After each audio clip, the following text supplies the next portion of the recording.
देवी सरकार जी, Saudi Arabia. Radhe Radhe. Radhe Radhe महाराज जी। महाराज जी, हमें अपने पाप की सजा अपने पति, बच्चों या किसी के रूप में आकर मिलती है, तो क्या ये सजा का क्रम चलता रहेगा? हाँ, जब तक भजन करके क्रम नष्ट नहीं करोगे तो थोड़ा बोड़ा पाप थोड़ी है। अनंत जन्मों से हम बार बार जन्म ले रहे हैं, बार बार मरण कर रहे हैं, तो हर जन्म में कुछ ना कुछ हमसे पाप बनता गया। वो सब एकत्रित है, जिसे संचित कर्म कहते हैं। अभी जो कर्म कर रहे हैं उसे क्रियमाण कहते हैं, और जो भोग रहे हैं उसे प्रारब्ध कहते हैं। भजन ऐसा करो कि संचित भस्म हो जाए, क्रियमाण निष्फल हो जाए और प्रारब्ध को भोग ले। बड़े बड़े संतों को प्रारब्ध भोगना पड़ता है, किसी के कैंसर, किसी की किडनी फेल, किसी के बड़े बड़े भजनानंदियों को भोगना पड़ता है। तो प्रारब्ध को भोग ले, क्रियमाण निष्फल हो जाए और संचित भस्म हो जाए, तो एक क्रम नष्ट हो जाए। नहीं तो ये बार बार क्रम चलता रहेगा, बार बार जन्म, बार बार मरण, बार बार दुख भोगना, ये चलता ही रहेगा जब तक हमारे कर्म नष्ट नहीं हो जाएंगे। और कर्म का भोग करके हम नाश कर दें असंभव, क्योंकि नवीन कर्म भी तो बन रहे हैं, वो भी तो जमा हो रहे हैं गोदाम में। हमको चाहिए गोदाम में आग लग जाए, और वो भगवान ही लगा सकते हैं।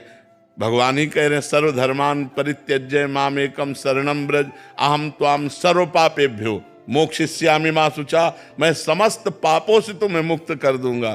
तो भगवान की शरण में होकर भगवान का नाम जप करो और धर्म में आचरण करो। व्यभिचार, मांस, मदिरा, इन सब से बचो, तब तुम्हारा जीवन पवित्र होगा।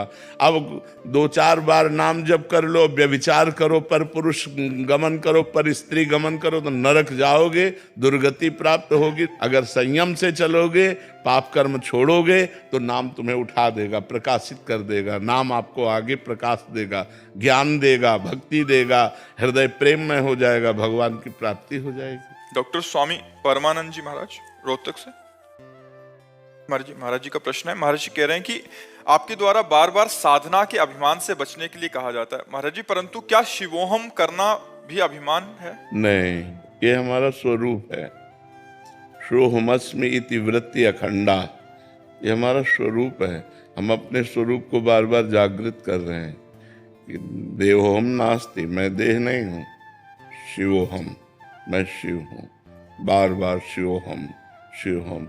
जिस अहम से प्रकृति जुड़ती है वो निंदनीय हो जाती है, और जिस अहम में परमात्मा जुड़ता है वो बंदनीय हो जाता है। मैं धनवान, मैं कुलवान, मैं ऐसा, वो निंदनीय हो गया, वो बंधन का कारक बन गया। जिस अभिमान के साथ प्रकृति जुड़े वो बंधन कारक हो गई, और जिस अभिमान को परमात्मा, तो मैं शुद्ध परमात्मा है, अहम शुद्ध परमात्मा है, अहम के साथ कुछ जोड़ दिया गया, वही बंधन कारक। महाराज जी, इसमें शरणागति नहीं आई थी, शिवम शब्द नहीं, शरणागति नहीं, ये ज्ञान मार्ग का, ये शरणागति का नहीं। तो फिर वहां गिरने की संभावना नहीं बनेगी महाराज? हाँ, अगर सावधान नहीं रहेगा तो गिर जाएगा, क्योंकि इसमें कोई रक्षक नहीं है। शिव हम है, वो स्वयं शिव है, तो इसमें तो ये डर तो, क्योंकि आप बार बार यही कहते हैं कि जितने भी आपके अंदर जितना जितना प्रेम बढ़ता जाए प्रभु के प्रति, उतना उतना आपने व्याख्यान नहीं करना है, आपने डर करके रहना है।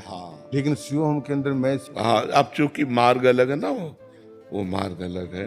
और वो तभी कहा है कि इसी प्रसंग में कहा है कि ज्ञान के पंथ कृपान के धारा, परत खगेश लगे नहीं बारा, जो निर्विघ्न पंथ निर्वाही, सो कैवल्य परम पद लाए।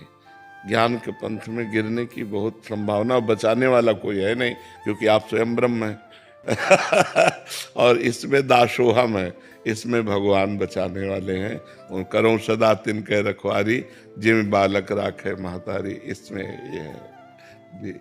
मनजीत सिंह जी। हर हर महादेव। राधे राधे महाराज। राधे राधे महाराज जी।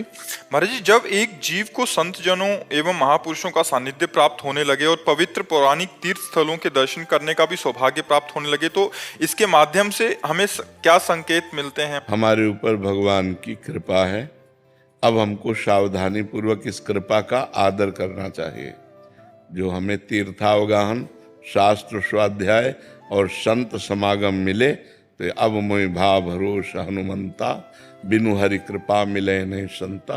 हमारे ऊपर भगवान की कृपा हो गई। जैसे श्रीधाम वृंदावन आए हो आप, तो श्री राधिका कृपा बिनु सबके मनन अगम्य, प्रथम यथामति प्रणवो श्री वृंदावन अति रम्य। धाम आए हो, इसमें महारानी जी की कृपा है, किशोरी जी की कृपा है, संत समागम, इसमें किशोरी जी की कृपा है। तो हमें जो अब कृपा हुई है, अब इसकी हम अवहेलना न करें। जैसे परिस्त्री गमन, मदिरापान, मांस खाना, जुआ खेलना, हिंसा करना, ये कृपा की अवहेलना करना है। अब जो अवहेलना करी तो पता नहीं किस कल्प में, किस जन्म में ये कृपा हो जो अब कृपा हुई है। तो हम इस कृपा का अवहेलना तो ये हो गई, अब आदर करें। आदर क्या? निरंतर नाम जप करें और भगवान के लीला चरित्रों को सुने और पवित्र आचरण करें, सत्य बर्ताव करें, तो ये कृपा हमको उठाती हुई आगे ले जाएगी। और पहली हमारी प्रार्थना है कि ये जो वस्त्र पहने अब ये वस्त्र मत पहनना, क्योंकि इसमें मंत्र लिखा हुआ है। ये कलयुगी लोग ऐसा शुरू कर दिए हैं, ये निषिद्ध है। जैसे इसमें जो मंत्र लिखा हुआ है ना, ये वैदिक मंत्र है, ये हृदय में लिखा होना चाहिए, कपड़े में नहीं। और ये बाहर उच्चारण नहीं किया जाता, ये गुरु से लेकर अंदर ही अंदर जपा जाता है। जो आज लोग कीर्तन करते हैं, द्वादशाक्षर मंत्र, पंचाक्षरी मंत्र, ये अमंगलकारी है। भगवान के नाम का कीर्तन मंगलकारी मंत्र उपांशु या मानसिक जपा जाता है, वाचिक भी नहीं। फिर कीर्तन की क्या बात है? पर अज्ञान की वृद्धि हो रही, कलयुग का प्रभाव बढ़ रहा है, तो गायत्री मंत्र, शिव मंत्र, वासुदेव मंत्र, इन सब का कीर्तन किया जाता है। ये बुद्धि भ्रष्ट करने वाला कार्य है। ये समझते हैं अच्छा होता है, नहीं।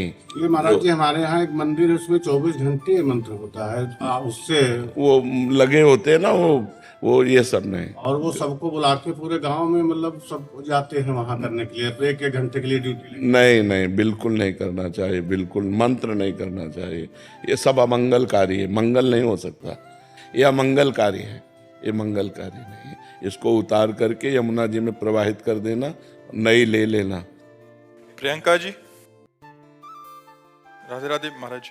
महाराज जी, मैं जानना चाहती हूँ कि अध्यात्म और धर्म के मार्ग में क्या अंतर है? अध्यात्म मार्ग और धर्म मार्ग में कौन से पथ पर चलकर हम भगवत प्राप्ति करें? एक ही बात है, लौकिक धर्मों का त्याग करके जब हम आध्यात्मिक धर्मों का पालन करते हैं तो हम अध्यात्मवान होते हैं, और जब केवल लौकिक धर्मों का पालन करते हैं तो हमें धर्मात्मा कहा जाता है। धर्मात्मा महात्मा बन सकता है, धर्मात्मा आगे चलकर महात्मा बन सकता है। महात्मा वही है जो लोक त्यज लोक धर्मान, धर्मम भजस्व सततम त्यज लोक धर्मान, सेवन सदा साधु पुरुषन जय काम तृष्णाम, अन्यस्य दोष गुण चिंतन मानस मुक्त्वा, सेवा कथा रसमहो नितराम पिबत्वम।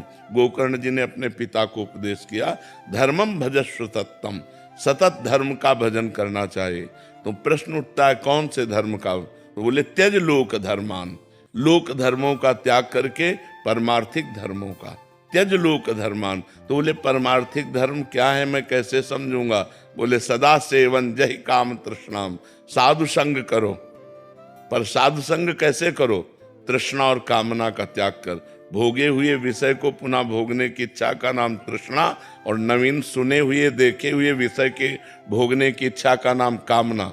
सेवन सदा साधु पुरुषन जही काम तृष्णाम, और सावधानी ये रखनी है, अन्यस्य दोष गुण चिंतन मासु मुक्त्वा, दूसरे के गुण दोषों का चिंतन त्याग दो, और सेवा कथा रस्म हो नितराम पिबत्वम, भगवान की सेवा करो और भगवान की खूब कथा सुनो। अगर हम लोक धर्मों का पालन करते हैं, जैसे पति हमारा भगवान है हमारे लिए, माँ हमारी भगवान है, पिता हमारे भगवान है, इनको हम भगवान की भावना से पूजें, पत्नी हमारा हृदय है, ये सब लोक धर्म के अंतर्गत आते हैं, और इनका पालन करने वाला ही अध्यात्म धर्म पे चल सकता है। अगर इनका तिरस्कार कर दे गृहस्थ होते हुए, तो फिर उसकी बुद्धि मतलब भ्रष्ट हो जाएगी, वो अध्यात्म में चलने लायक नहीं। जो माँ का अपमान कर दे, पिता का अपमान करते, पति के साथ कट व्यवहार करे और नाना प्रकार के छल कपट रखे, वो अध्यात्म में कैसे चल सकता है? जब हम जहाँ हैं वहीं से सुधार शुरू करें, लोक धर्म से सुधार शुरू करें और वो सब भगवान को अर्पित कर दें, तो हमारी उन्नति होगी और हम लोक धर्म त्याग करके परमार्थ धर्म में आ जाएंगे। जो परमार्थ धर्म है, अध्यात्म धर्म है, इसी से मोक्ष होता है, लोक धर्म से नहीं। लोक धर्म से तो पुण्य लोकों की गति हो सकती है, लेकिन मोक्ष नहीं हो सकता, भगवत प्राप्ति नहीं हो सकती। भगवत प्राप्ति होती भागवत धर्म से, परमार्थ धर्म से। मनीष यादव जी दिल्ली से। राधे श्री। राधे राधे महाराज जी। महाराज जी, क्या सच में किसी की नजर लगती है या सिर्फ एक मन का वहम है? कह रहे कि तुम्हें नजर लग गई है किसी की, ऐसे जैसे बोलते हैं ना गांव में, तुम्हें नजर लग गई इसलिए बुखार आ गया, तुम्हें नजर लग गई इसलिए तुम्हारा काम रुक गया। महाराज जी, जैसे कोई भी मतलब शुभ कार्य करने जाते हैं तो उसमें अड़चन आ जाती है, रुक जाते हैं, तो किसी की नजर लग जाएगी ऐसे? मतलब लोग बोलते हैं कि नजर लग गई। ए भैया, हमारे कर्म को न काहू के सुख दुख कर दाता, निज कृत कर्म भोग सुन भ्राता। अब हमारी असफलता हो गई तो उसे तुम नजर लगना कहो, कुछ भी कहो, नहीं किसी की भी नजर में ताकत हो लगा के दिखाओ। तुम्हारी नजर क्या, मायाकृत नजर क्या कर पाएगी? जब मायाधीश से आंखें मिला ली गई तो फिर माया। इसलिए ये सब बातें छोड़ो, राधा राधा जपो। जब घर से निकलो राधा राधा कह के निकलो, कोई बाधा नहीं यार। हो मस्ती से जियो। मनुष्य जीवन मस्ती से जीने के लिए मिला है।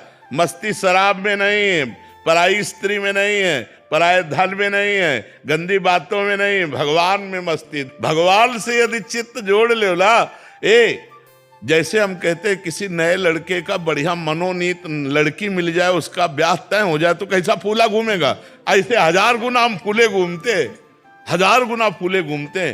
क्यों?